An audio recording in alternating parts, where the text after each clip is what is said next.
Canan, welcome back to London. Thank you. How does it feel to have an exhibition here? I know you have actually studied in Edinburgh in the 70s or 80s? 70s. And spent some time in London too. Mm-hmm. How does it feel to be back? And how does it feel to have an exhibition in a city where you had, you actually were students, and how does it feel? It's actually, it's really almost miraculous, because when I left London, it was in 1980, and I was bound to go to California to study architecture, and my aim was to become an architect. And now coming back as an artist to London with a whole body of work during the course of 30 plus years, it's like going back in time, and with all the work, and to see actually most of this work left my studio maybe 25 years ago. So seeing them back again after all these years is quite amazing. My involvement with architecture was much more about recording and researching vernacular architecture in the east of Turkey, and especially those that are non-existing. I mean, they've been destroyed in the course of the years. So they were not really art photography. They were more like my research in going inside houses and talking to people. Documentary? Documentary, yes. Mm-hmm. That's the word. Right. So in architecture, basically, that really helps a lot in when you work with space in paintings. So let's talk about it a little bit, about the space, your fascination with creating space. And yes, space is I think my primary interest in creating the work. I do not really, those are not spaces that are necessarily inhabited, but you can really see yourself in them, and you can, when you view the work, you can recognize not only space but movement and time, and that's only happening in the reference of your mind. There is a ghost-like almost element in your work, in that space. Mm-hmm. Whether we are talking about the early work, whether we're talking about the rust work, or these paintings, which is just really painting, and they're all painting, they're not acrylic. You just use oil, if I understand, yes. So yeah, they're ghost-like. At the same time, some of the work I see, they look very much like a kind of homage almost to Piranesi. Mm. You also mentioned that you have been interested in the space of some modern masters. Could we talk about that a bit? Yes. These spaces that I create in my work usually are not necessarily habitable, and they also seem to be accessible, just like the way Piranesi has his... Do you think they are really accessible? No, they're inaccessible, I would say. They are, yes. Because they're ghost-like, basically. Yes. He also he played with the scale, and so they look like as if they are accessible, but actually they are insurmountable steps, and it's impossible to get in them, but they are very inviting, so you have a feeling that you can really recognize the space. They're aesthetic, they're very beautiful, they're very aesthetic, and they remind us something we know already, but not necessarily. Yes, exactly. But I would like to go for a moment to this wonderful work, which includes 33 drawings on mylar from the British museums that they have acquired very recently, and we have been fortunate to get it for this exhibition. They are delighted to exhibit it. It's very special. In all of them, it's just like it's one of your few figurative works, actually, that you did very early on, and you wrote a book about it too. Now that space is tremendous. It's dreamlike. It is inaccessible. You see the figures floating. They don't belong to anything.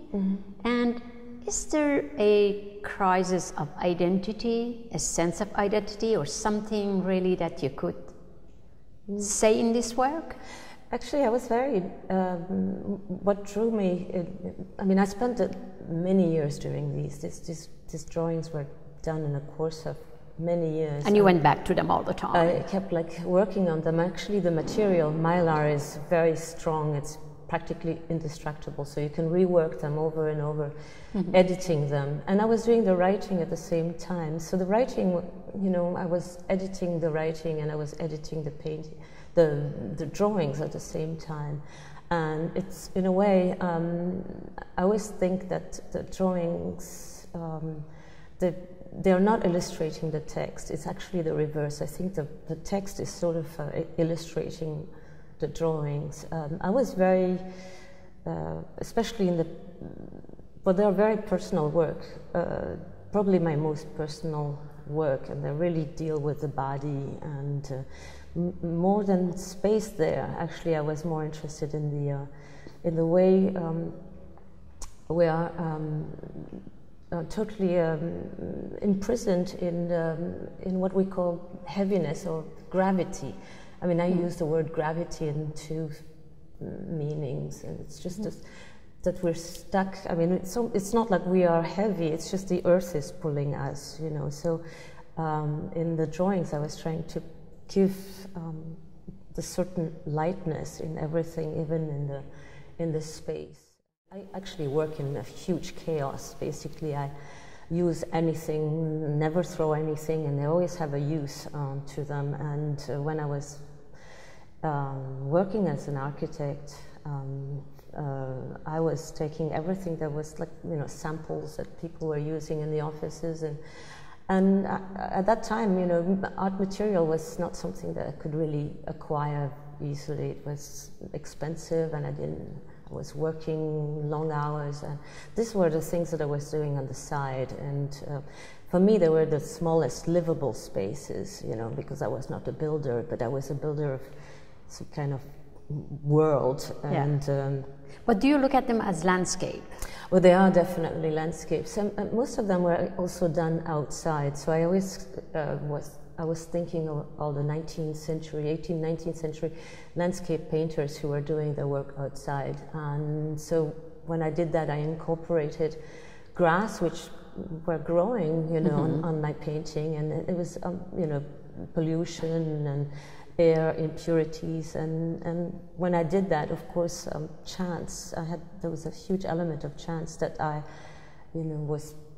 was also happening while I was painting. The next day, it would be cold, or it would be, so that was part of it. So when I look at them right now, 20 years later, I just realized that those were the weather reports that was encapsulated in the painting.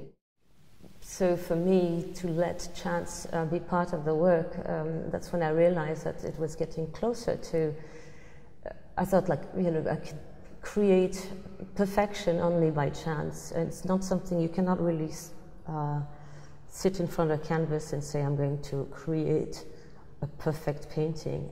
It can only happen if it really happens by accident. Sure. And for me, the battle of the control in architecture, for example, is that's the way I control it, is by letting chance be part of it. It's a constant struggle. Now, in this gallery, actually, all these oil paintings, they have these fabulous spaces. They conjure up all kind of environments. How do you make these paintings, actually? Well, they are, even though they look extremely, a lot of people think that they're photographic or they're borrowed images of existing places, and actually they are totally painted, and they sort of suggest, it's almost like when you have your hand on the canvas, and there is you have a stain, and then you have a beginning of a formation, and then you sort of manipulate it until it starts looking like a photograph, or looking like it starts suggesting something, and then you let it happen, and then the story begins. It's of course not a linear story, it's totally but you can read it as overlays and the glazing on top of each other. Each glazing modifies the previous form, and it modifies the one before. And it's just many, many layers later you realize that, I mean, it does make it like as if it's photographs. For example, how many layers there are on this work? Just an idea. Yeah, probably 70 or 80. 70, 80? Probably, yes. And how long did it take you to do a work like this? It takes me about, I work really long hours and every day, so usually, and I think about it all the time, so it's usually about 6 months to 6 a year. months, my goodness. We are doing a whole installation called Time After Time, which is the entire room, and that's really an experience for visitors. Let's talk about it for a moment. How the idea came to you to do Time After Time, and how did it relate to your Mylar work? Actually, they're very similar technically, even though Mylar is a material, as I said, that is very, very durable, and I use razor blades a lot. Well, razor blades and Mylar are really material that architects use a lot. I don't know. How large are they, the razor blade that you use? You know, just the little just one? the one-sided ones, and straight edges, and freehand usually. Actually, when we talked about this painting, there's a lot of straight edges and wiping. I don't use razor blade on these, but it's a sort of similar technique of removing paintings rather than applying. And as I remove them, depending on the time that I use, I can vary the different tones of white.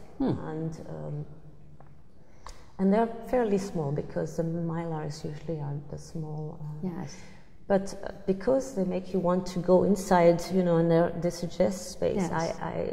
I just wanted to make a space that would be totally absorbing you, and be maybe, if possible, I was hoping that if I could do that with a room, and because of black and white, when you start reading the white and against the black, because sometimes you look at the white a lot more than you know, so there's a figure ground push-pull. I worked on Time After Time. Of course, that was also suggesting time after, you know, time after time, so it would be time multiplied by time. So time in a way. It's just like a multiplication, and you would read it as a space, and basically to be engulfed in a larger painting.